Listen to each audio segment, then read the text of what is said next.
পৃথিবীতে নির্মিত সর্বপ্রথম ঘর হলো কাবা। এটি কোনো রাজপ্রাসাদ নয়, বরং এটি শুধুমাত্র এক আল্লাহর ইবাদতের জন্য তৈরি করা হয়েছিল। এর সর্বপ্রথম ভিত্তি স্থাপন করেছিলেন স্বয়ং ফেরেশতারা।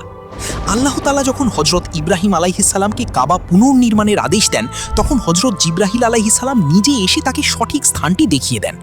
এরপর পিতা হজরত ইব্রাহিম আলাইহিসসালাম এবং পুত্র হজরত ইসমাইল আলাইহিসসালাম মিলে পাথর দিয়ে এই পবিত্র ঘর নির্মাণ করতে শুরু করেন। জান্নাত থেকে আসা পবিত্র পাথর হাজারি আসওয়াদ হজরত জিবরাহিল আলাইহিসসালাম নিজে হাতে হজরত ইব্রাহিম আলাইহিসসালামের কাছে তুলে দেন, যাতে তিনি এটি কাবার কোণে স্থাপন করতে পারেন। কাবার দিয়াল গাঁথতে গাঁথতে যখন অনেক উঁচু হয়ে যায়, তখন ফেরেশতারা একটি বিশেষ পাথর দেন, যা আজ মাকামে ইব্রাহিম নামে পরিচিত। হজরত ইব্রাহিম আলাইহিসসালাম সেই পাথরের উপর দাঁড়িয়ে কাজ করতেন এবং পাথরটি অলৌকিকভাবে তার প্রয়োজন অনুযায়ী উঁচু হতো।